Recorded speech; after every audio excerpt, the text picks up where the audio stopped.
안녕하세요. 저는 서울에서 거주 중인 30대 초반의 여자입니다.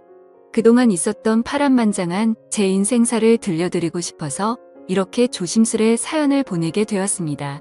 저는 지금 형부와 같이 살고 있는데 긴 글이 될 수도 있겠지만 그저 한 여자의 속풀이라고 생각하고 가볍게 들어주셨으면 좋겠습니다. 저에게는 2살 차이가 나는 친언니가 한 명 있습니다. 언니는 매사 차분하고 현명했으며 성격도 참 시원시원했었죠. 똑 부러지는 성격에 공부도 상당히 잘했고 얼굴도 예쁜 외모라 남자들 사이에서도 인기가 상당히 많았습니다. 더군다나 성격도 착해서 어릴 적부터 저를 살뜰히 챙겨준 언니가 제 우상이자 꿈이었던 것 같아요. 나이는 겨우 2살 차이밖에 안 되지만 어릴 적부터 언니는 제게 상당히 커다란 존재였던 것 같아 말을 잘 따르곤 했습니다. 공부를 상당히 잘하던 언니는 서울의 좋은 대학에 입학하게 되었고 그로 인해 서울에서 혼자서 자취를 시작하게 되었습니다. 그때 당시 저는 혼자 나가서 자취하며 사는 언니가 그렇게 부러울 수가 없었죠. 공부도 잘하고 대학도 좋은 곳에 가는 언니를 동경하며 저도 언니를 따라가기 위해서 이를 악물고 정말 공부를 열심히 했었습니다. 그러다 보니 저도 곧잘 성적이 잘 나왔고 그 덕분에 언니와는 다른 학교지만 나름 서울에 있는 괜찮은 4년제 대학교에 입학을 하게 됐습니다. 저는 너무 행복하고 신났었죠. 그렇게 꿈에 그리던 언니와의 자취 생활과 대학 생활이 너무 기대가 되었습니다. 부모님은 철없는 딸년이라고 핀잔을 주셨지만 내심 서울 4년제 대학에 입학한 딸들을 보며 흐뭇해 하셨었던 것 같습니다. 그렇게 학기가 시작되었고 저는 언니와 같이 살게 되었습니다. 대학 생활을 시작하니 이래저래 시간이 금방 지나가더라고요. 친구들도 여러 명 사귀게 되었고 술집도 처음 가보고 미팅도 하면서 너무 즐겁게 지낸 것 같아요. 그러다 언니는 졸업을 하고 대기업은 아니지만 업계에서 알아준다는 좋은 곳에 취직을 하게 되었습니다. 그리고 얼마 뒤 지금의 형부를 만나게 되었네요. 언니보다는 2살 위였으니 저하고는 4살 차이가 나는 남자였고 언니와 소개팅으로 만났다고 들었습니다. 처음 만났을 때 환하게 웃으며 내가 연희의 동생이야 라고 말하던 게 정말 엊그제 있었던 일처럼 생생합니다. 저는 언니와 같이 살고 있었기 때문에 형부와는 자주 만났어요. 처음에는 여자 둘이 사는 집에 자꾸 찾아오는 게 불편했지만 너무나 좋은 성격에 항상 밝은 미소를 보여주던 형부였죠. 그리고 언니와 같이 어울리며 놀다 보니 언젠가부터 저도 서서히 편해지더라고요. 2사람은 항상 저를 같이 챙겨주었고 식사나 영화 그리고 술을 마실 때도 함께 했어요. 언젠가부터 그게 너무 좋았고 일상이 된 듯이 같이 노는 게 편해졌습니다. 저와 형부는 아는 오빠 동생 같이 아주 편한 사이가 되었던 거죠. 그렇게 처음 겪어보는 재밌는 일상들을 만끽하였고 평범한 대학 생활을 즐기면서 별탈 없이 잘 지내고 있었습니다. 그런데 하늘이 무너질 만큼 충격적인 일이 생겨버렸죠. 어느 날 갑자기 부모님의 충격적인 사고 소식을 접해야 했습니다. 언니와 제가 사는 자취방에 오셔서 반찬이며 이것저것 가져다 주시고 시골집으로 내려가시다 차가 반파되는 큰 사고가 났습니다. 여자들끼리 사는 집이 이게 뭐냐며 투덜거리셨던 엄마와 애들한테 잔소리 그만하라는 아빠. 그 모습이 마지막 모습이셨어요. 부모님 2분 다 그 사고로 인해 돌아가시게 되었습니다. 저희 자매는 너무나도 슬픈 그 현실을 어린 나이에 모두 받아들여야만 했습니다. 형부는 장례식장에서 언니의 남자친구라고 주변 분들에게 소개를 하였고 저희 부모님의 마지막 장지까지 함께 해주었습니다. 목 놓아 울다가 너무 힘들어 지치면 형부가 달래주었고 무엇이라도 먹으라며 밖에서 죽까지 사와서 저희들을 챙겨줬었죠. 형부에게 너무 고마웠고 그때부터 많이 의지가 되었던 것 같아요. 그렇게 부모님을 보내드리고 나니 저희는 졸지에 고아가 되어버린 거나 마찬가지인 상황이 되었습니다. 그렇게 힘든 시기에 겨우겨우 버티면서 대학 생활을 마치고 졸업을 하게 된 저에게도 어느 날 한 남자가 다가오게 되었습니다. 이 남자가 바로 제 전 남편입니다.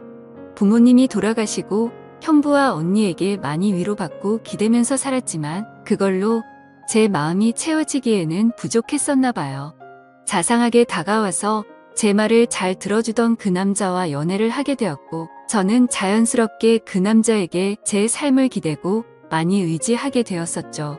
그러다 보니 집에 들어가지 않고 외박을 하는 횟수도 점점 늘게 되었고 안 그러던 제가 갑자기 그런 모습을 보이게 되자 언니와 형부에게 혼도 많이 났었습니다.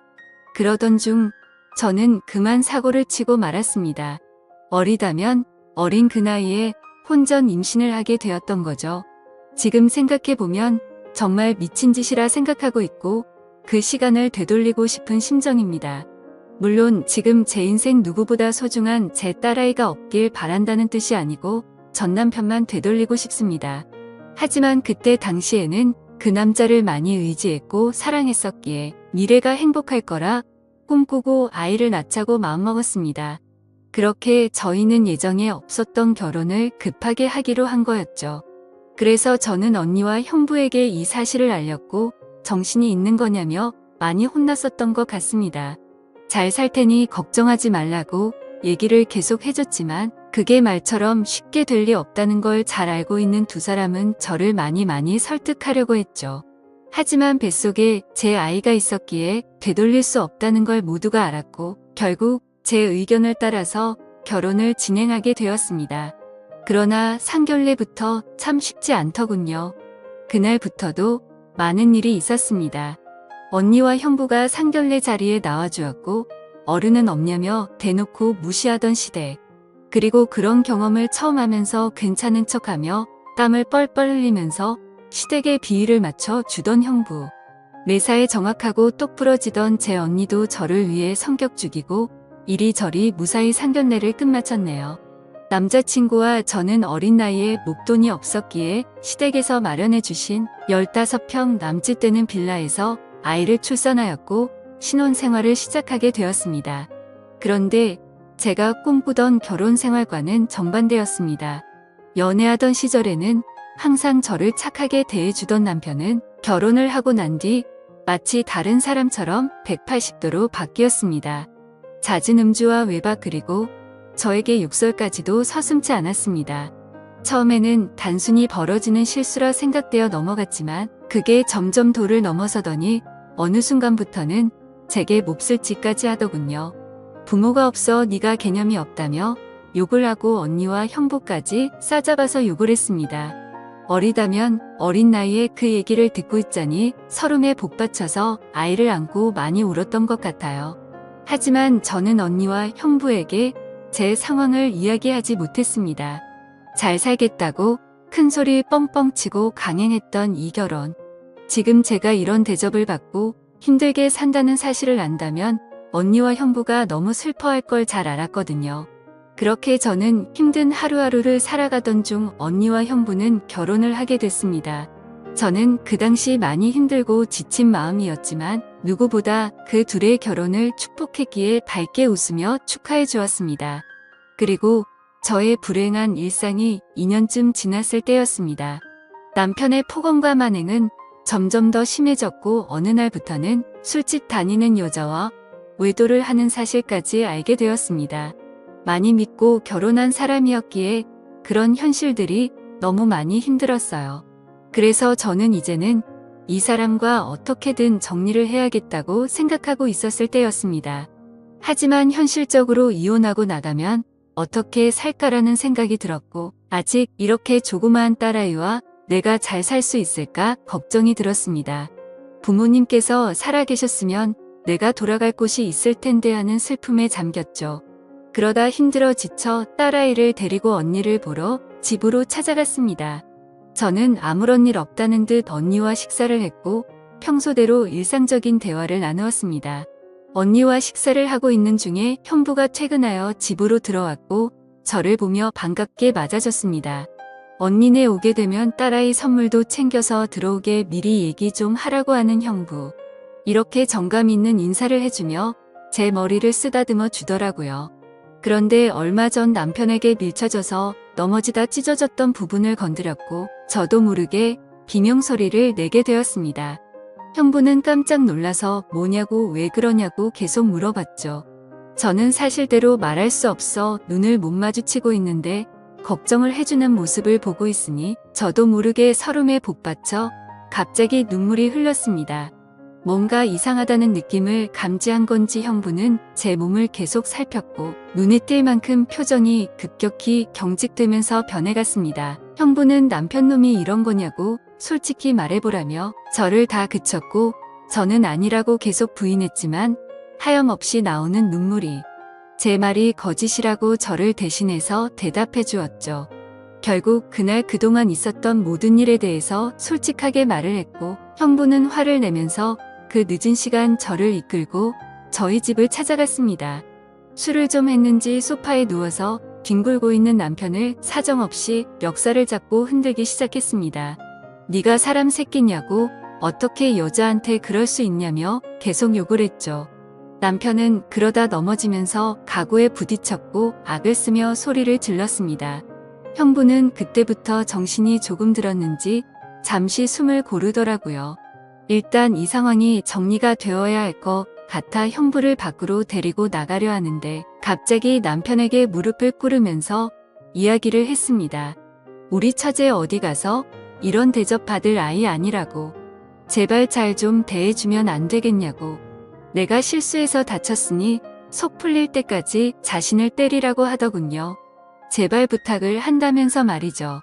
남편은 그런 형부와 울고 있는 저에게 지금까지 해왔던 것, 그 이상의 온갖 욕설을 뱉으며 경찰에 신고를 했습니다. 경찰이 와서 일단 상황은 종료되었지만 절대 합의는 하지 않겠다는 남편 때문에 형부는 결국 재판까지 받게 되었습니다. 자세한 내용은 형부가 절대 말해주지 않아 그 후 어떤 처벌이 이루어지게 됐는지는 지금도 잘 모르겠습니다. 그런 상황을 겪은 뒤로 저는 확실히 남편과 정리를 할 수 있었고 이도 저도 갈 곳이 없던 저와 딸아이에게 언니와 형부는 손을 내밀어 주었습니다. 그렇게 염치는 없었지만 어쩔 수 없는 상황이었던 저는 결국 언니와 형부와 같이 살게 되었고 차근차근 그동안의 일들을 정리를 했고 이혼 준비를 하게 됐습니다. 이혼 과정이 생각보다 참 복잡한 게 많더라고요. 저 때문에 속이 많이 상했던 형부는 저에게 걱정 말라며 많이 도와주었습니다. 너무 힘들었던 제게는 그때 형부와 언니에게 너무 고마웠어요. 그리고는 예전 처음 형부를 만났을 때처럼 저와 언니 그리고 형부, 거기에 제 딸아이까지 나름 행복한 생활로 돌아올 수 있었습니다. 딸아이는 아주 어려서 그간의 일들을 전혀 인지하지 못합니다. 마냥 이 상황이 당연한 일상인 듯 해맑게 커가고 있었습니다. 어쩌면 다행이었죠. 이때쯤 아이가 3살이 되어 어린이집에 보낼 수 있었고 저도 작지만 경제활동을 할 수 있게 되었습니다. 전공을 살려 작은 디자인 업체 취직을 하게 되었어요. 이 회사가 프리랜서처럼 집에서도 일을 할 수 있었기에 아이를 키우는 저에게는 딱 알맞은 직장이었거든요. 급여는 그리 많지 않았지만 빨리 목돈을 모아서 이 집에서 독립하기 위해 이 악물고 일했던 것 같습니다. 회사 몰래 아르바이트 짬짬이 해가면서 아이도 챙기고 일도 병행하는 그런 정신없이 바쁜 나날들을 보냈습니다. 그러다 어느 날 일어나지 말아야 할 충격적인 사건이 벌어졌습니다. 왜 저에게는 이런 시련들이 몇 번씩이나 이어졌는지 하늘이 원망스럽습니다. 어느 날 회사에서 디자인 회의를 하고 집으로 돌아왔는데 회사에 있어야 할 형부가 잔뜩 어지럽혀진 집안 식탁에 앉아 울고 있었어요. 식탁 위에는 마시던 소주들이 널브러져 있었고요. 너무 놀라서 이게 무슨 일이냐 물었지만 형부는 아무 말이 없더라고요. 그러다 식탁 위에 올려진 이혼 서류를 발견했고 그 서류에는 언니 이름이 적혀 있었습니다. 무슨 일이냐 물었습니다. 한참이 지난 뒤에 형부가 하는 말이 언니와 이혼하게 되었답니다. 언니는 집을 나갔다고 하더라고요. 갑자기 도대체 무슨 말인지 도저히 이해가 안 되었어요. 아무 문제 없이 행복하게 잘 지내고 있는 줄만 알았는데 갑자기 이혼이라니요. 계속 형부에게 물었지만 형부는 그냥 이혼할 거니 그렇게 알라고만 얘기했고 다른 이야기는 해주지 않았습니다. 일단 아이를 챙겨야 했기 때문에 대화는 그렇게 끝났고 바로 언니에게 전화했습니다. 언니는 아무 말도 하지 않았고 저는 무슨 일인지 일단 만나서 이야기하자고 언니를 다독였습니다. 언니와 만났고 이야기를 들었습니다. 언니는 정말 미안하고 몹쓸 짓인 걸 알지만 사랑하는 사람이 생겼다고 말하더군요. 이게 도대체 무슨 말인지 말도 안 나왔습니다. 제가 그렇게 좋아했던 똑순이 언니가 형부가 아닌 사랑하는 사람이 생겼답니다. 너무 화가 났어요. 뭐라고 욕도 나오기 전에 언니의 뺨부터 때렸습니다. 도대체 이게 무슨 짓거리냐고. 형부가 우리한테 얼마나 잘해줬는데 그게 무슨 말이냐고. 내가 잘못 들은 거 맞다고 말하라고 소리를 질러댔습니다. 그런 언니는 그저 미안하답니다. 저를 끝까지 챙겨주지 못하고 무책임하게 떠나게 되어서 미안하다고 하더라고요. 너무나 황당하고 어이가 없어서 말도 제대로 안 나오더군요. 그렇게 저희들을 위해 잘해준 우리 형부가 너무 불쌍해서 저는 정신을 차리고 언니에게 얘기했습니다. 앞으로 너는 내 언니도 아니고 두 번 다시 우리 앞에 나타나지 말라고. 내가 너 대신 형부를 끝까지 지켜줄 거니 꺼지라고 했습니다. 그리고 울면서 자리를 나왔습니다. 저도 그렇게 아프게 이혼했는데 그렇게 믿었던 언니가 제 전남편처럼 인간 같지도 않는 짓을 저지르다니 믿어지지가 않았습니다. 집으로 돌아온 저는 말없이 형부를 위로해 주었습니다. 사실 제가 할 수 있는 일이 크게 없었어요. 저도 딸아이와 함께 얹혀 살고 있는 입장이었기 때문에 그저 위로를 해줄 뿐 다른 방법이 없었거든요. 형부는 며칠 동안 출근도 하지 않고 술만 마시며 지냈습니다. 그걸 보다 보니 저는 너무 안쓰러웠습니다. 그래서 그때부터 언니 대신 집안일을 더욱더 살뜰히 챙겼고 가사, 육아 일을 병행하게 되었습니다. 너무 바쁘게 움직였지만 그것보다 형부의 충격이 더 걱정되어 힘들다는 생각도 못했었죠. 그러던 어느 날 형부가 저를 불렀습니다. 그리고 봉투 하나를 건네주었는데 1억 원이 수표로 들어있었어요. 그러며 하는 말이 같이 아파트 들어가려고 모아두었던 돈인데 이제 아무것도 필요 없으니 이 돈 가지고 나가서 자기 걱정 말고 행복하게 살라고 합니다. 여기에 계속 있기 불편하지 않겠냐고. 어차피 끝까지 저랑 제 아이 데리고 가려고 했었기에 그 몫을 나누어 주는 거라고 하더군요. 힘든 그 와중에도 제 걱정을 하고 있었다니 눈물이 나서 펑펑 울어버렸어요. 그리고 형부를 꼭 안아주며 내가 같이 지켜줄 거니까 너무 슬퍼하지 말라고 당분간 곁에 있게 해달라고. 형부가 정신 차리면 내가 알아서 나갈 테니 이 돈은 필요 없다고 말했습니다. 형부도 감정이 복받쳤는지 목 놓아 울었고 알겠다면서 고맙다고 말하더라고요. 그렇게 저와 저희 딸아이 형부까지 비록 임시지만 새로운 가족이 되었습니다. 형부는 바랄 게 뭐 있냐고 아무것도 필요 없다며 언니와 조용히 합의 이혼을 했습니다. 왜 이렇게 착한 사람을 상처받게 만드는지 언니가 너무 미웠고 형부에게 미안했습니다. 이렇게 짧은 시간 동안 부모님의 사고 그리고 혼전 임신과 이혼, 또 믿었던 언니의 충격적인 배신까지 무려 3가지나 되는 큰일을 연달아 겪었습니다. 형부는 이혼을 한 뒤로 정신을 차리고 일상으로 돌아왔습니다. 저도 마찬가지고요. 서로 많이 의지를 해가며 바쁜 나날들을 보내고 있습니다. 언니가 떠난 충격을 온전히 떨칠 수는 없었지만 그래도 그 슬픔이 어느 정도 가셨을 무렵 작은 월세방을 얻어서 나간다고 형부에게 말했죠. 어느 정도 일상이 제자리를 찾은 것 같아서 제가 살 길을 찾아가겠다고 말했더니 여기가 너희 집인데 어딜 가냐고 화를 내더라고요. 이제 우리 가족인데 어딜 나가냐고요. 끝까지 서로 의지하자며 저를 붙잡더라고요. 형부를 위해서도 이건 아니다 싶어 완강히 거절했지만 이런저런 실랑이 끝에 형부에게 너무 고마운 마음이 들었습니다. 결국 저는 형부의 손을 놓을 수 없었습니다. 저희는 서로 상처받은 사람들이 만든 이상한 가족 구성원이 되었지만 나름 행복하게 잘 살고 있습니다. 지금은 전에 살고 있는 곳보다 조금 더 좋은 아파트로 이사도 했고요. 남들이 이상하게 볼 수도 있겠지만 신경 쓰지 말라고 늘 본인보다 저를 신경 썼어요. 아이 유치원 행사에도 애비 없는 자식 소리 듣지 않게 하려고 아빠처럼 참여해주고요. 남들이 흔히 생각할 수 있는 이상한 관계는 절대 아닙니다. 사실 저조차도 나름 소소한 행복을 느끼며 사는 이 순간이 영원할 것 같진 않습니다. 언젠가는 저도 형부와 떨어져 이곳에서 떠나야 할 거라 생각하고 있고요. 그래도 지금 당장은 현재에 충실해서 행복하게 지내보려고 합니다. 길다면 긴 시간에 많은 일들을 모두 담아 보려다 보니 많이 횡설수설한 것 같네요. 제 이야기 들어주셔서 감사드립니다.